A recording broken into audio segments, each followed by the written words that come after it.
lên tiếp các bạn ơi.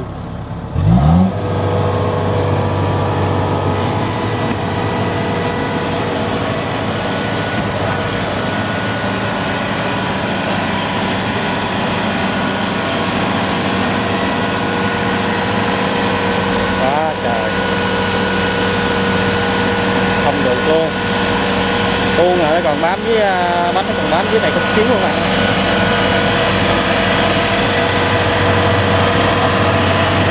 Ê, nó hơi nặng cái đầu các bạn. Nát.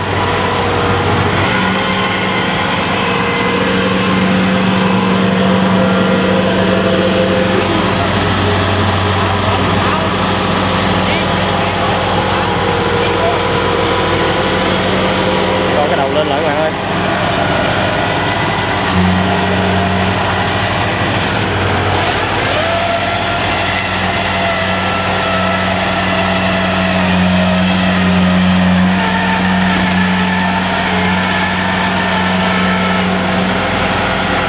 Lên thì quá đơn giản, mà làm sao mà quay được xuống phà hơi khó các bạn, tại vì đầu cái lỗ mà mình xuống nó hơi hẹp đó.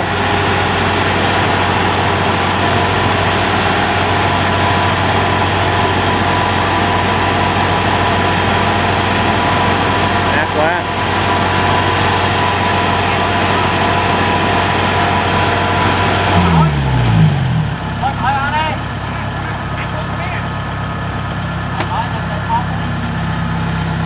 Sợ không được quá mà đang quay quá căng.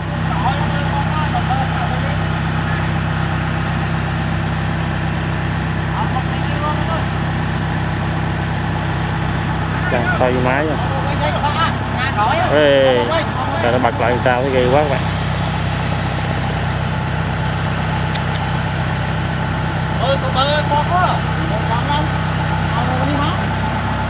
Quay sao được, phải dưới cái hàm quá.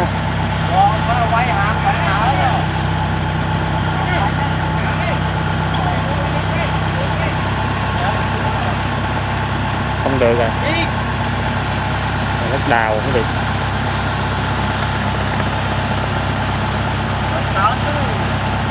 Nào vào vô thì bèn mình na nó qua đấy. Ai vừa trẻ của cũng khỏe.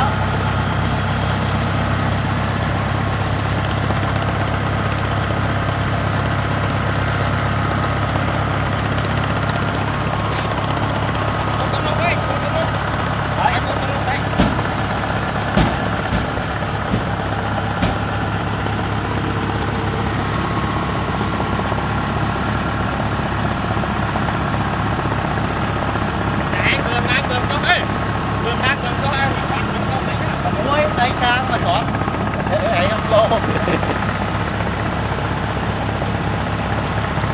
phải là tích cái chia lắm rồi. Hơi khó, chưa biết tìm cách nào nữa. Nãy giờ cả tiếng hồ chưa rồi, chưa xong.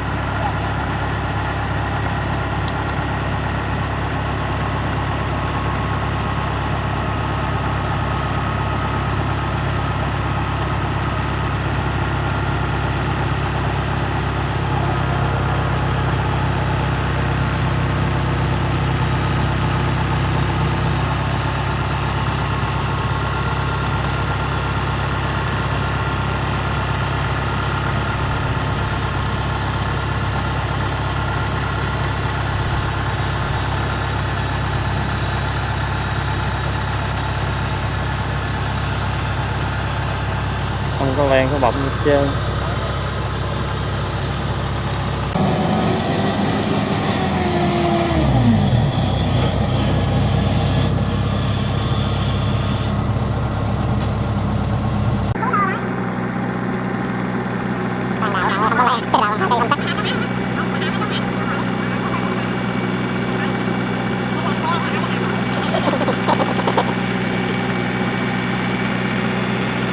Rồi chuẩn bị lên tiếp.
Ủa.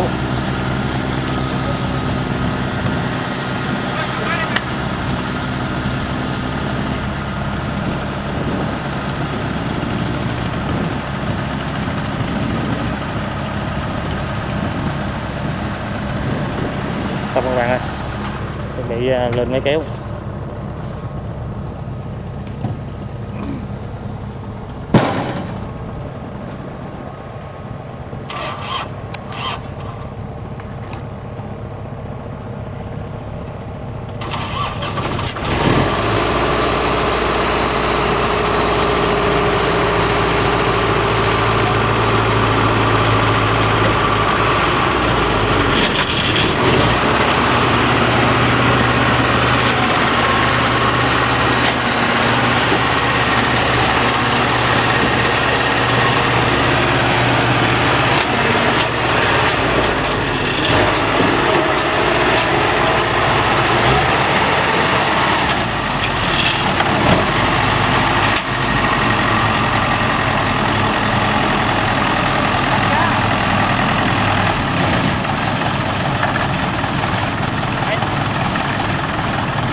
Tài xế mới.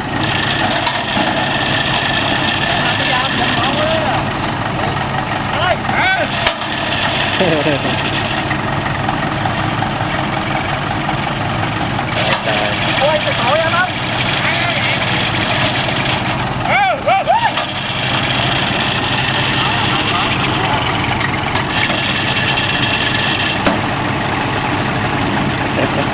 Chết ra. Lấy giò lấy tay.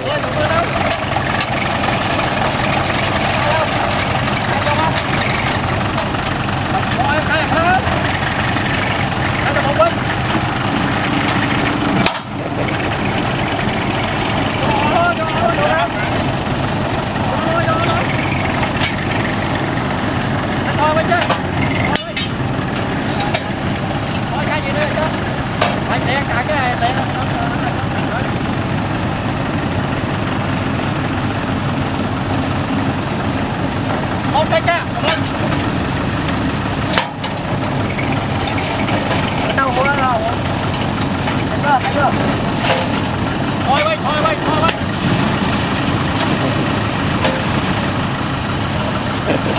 Chắc khắc kì quá. Keo. Không.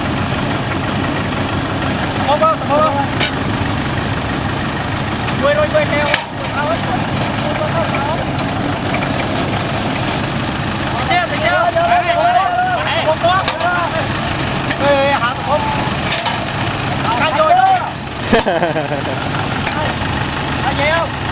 Kỳ quá.